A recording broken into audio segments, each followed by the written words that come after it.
Nouveau gouvernement en Italie, la première ministre d'extrême droite veut rassurer ses voisins en nommant aux affaires étrangères l'Européen convaincu Antonio Tajani. Deuxième journée de sommet européen sur l'énergie. Les 27 ont su préserver les apparences d'une Europe unie, mais l'Allemagne refuse de plafonner les prix du gaz.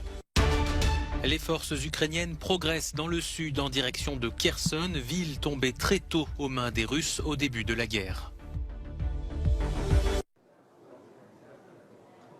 L'Italie connaît le nom de ses nouveaux ministres. Ils ont été annoncés par Giorgia Meloni, la dirigeante du parti post-fasciste Fratelli d'Italia, vainqueur des législatives.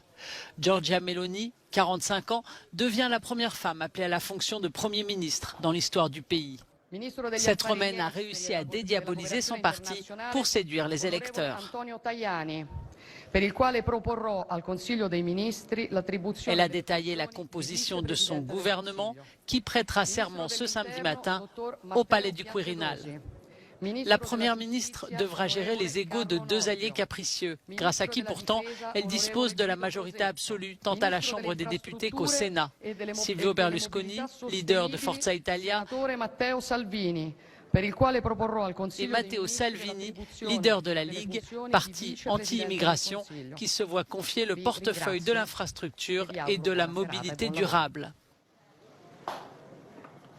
À noter également, l'eurosceptique Giorgia Meloni a choisi pour diriger la diplomatie italienne un Européen convaincu, l'ex-président du Parlement de Strasbourg, Antonio Tajani.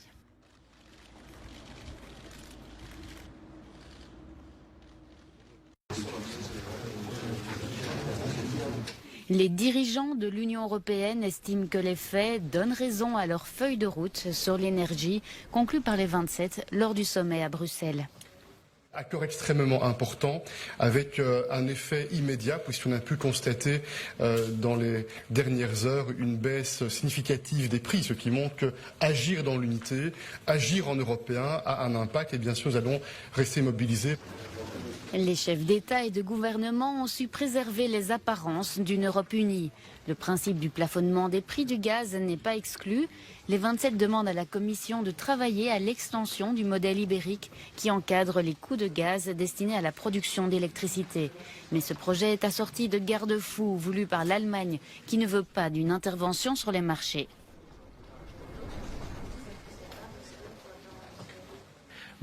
Nous ne pensons pas que dans un marché mondial, nous puissions dire unilatéralement où le prix doit être. La seule chose que nous puissions faire est de lutter contre la spéculation sur le marché, qui donne des informations erronées sur les prix réels. Et c'est ainsi que l'on parle de pics, d'épisodes, de prix excessifs du gaz.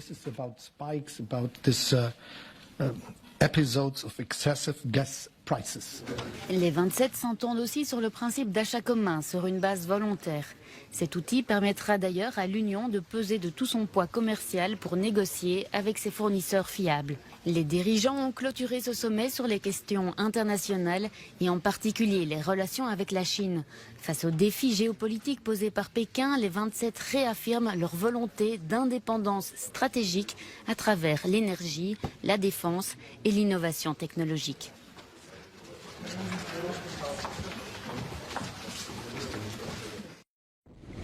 L'armée russe a de nouveau bombardé Kharkiv vendredi matin, deuxième ville d'Ukraine, touchant des infrastructures industrielles et faisant une dizaine de blessés. Zaporijjia a également été la cible de roquettes russes.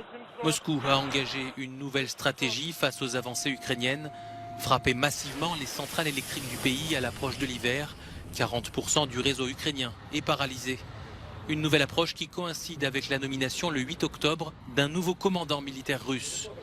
Alors que la guerre se poursuit, le Kremlin affirme ce vendredi avoir toujours été ouvert aux discussions.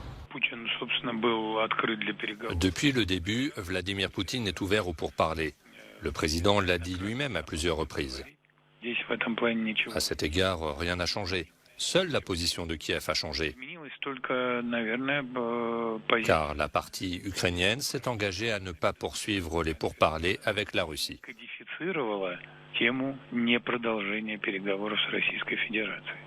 Des déclarations qui contrastent avec ce qui se passe sur le terrain.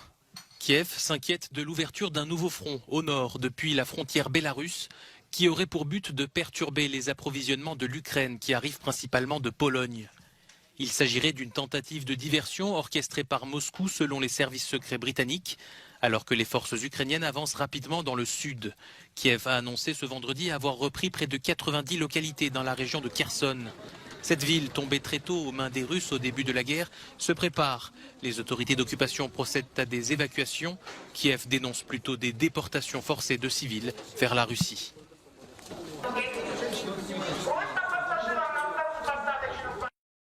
C'est la dernière image de la reine vivante. Liz Truss, tout juste désignée première ministre britannique, était reçue par la souveraine. 44 jours et une démission plus tard, la dirigeante a créé une agitation politique sans précédent au Royaume-Uni. Que doit-il se passer maintenant? Au niveau britannique, il doit y avoir des élections générales. C'est une nécessité démocratique. L'idée que les conservateurs peuvent s'unir derrière un Premier ministre maintenant, n'importe quel Premier ministre, sans parler de celui qui est dans l'intérêt public, est une idée folle. Les prétendants sont à la chasse au soutien pour atteindre le seuil des 100 parrainages requis d'ici lundi en début d'après-midi. Le nom du gagnant sera connu au plus tard vendredi prochain. Parmi les noms qui circulent, l'actuel ministre des Relations avec le Parlement, Penny Mordaunt, coqueluche des militants conservateurs, l'ancien chancelier de l'échiquier, Rishi Sunak, et le toujours très populaire Boris Johnson. Il y a une réelle possibilité que Rishi Sunak soit rejoint par Boris Johnson dans un second tour pour devenir le prochain Premier ministre. Sunak et Johnson sont les actuels favoris parmi les députés conservateurs qui ont été les premiers à promettre leur soutien. Monsieur Johnson est toujours populaire parmi les membres conservateurs qui voteront en ligne la semaine prochaine. Moins de 2 mois après avoir quitté Downing Street, Boris Johnson pourrait-il être sur le point de revenir? Je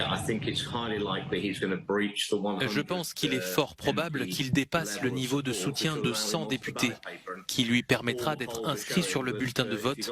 Et tous les sondages indiquent que s'il est sur le bulletin de vote, les membres voteront pour lui. Je pense que ce serait un recul. Il a beaucoup de casseroles.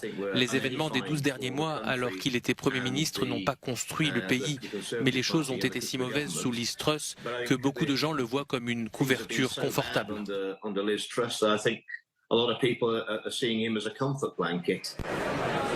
Quel que soit le prochain Premier ministre, il prendra la tête d'un parti miné par les divisions face à une opposition au plus haut dans les sondages, mais surtout d'un pays plongé dans une grave crise du coût de la vie.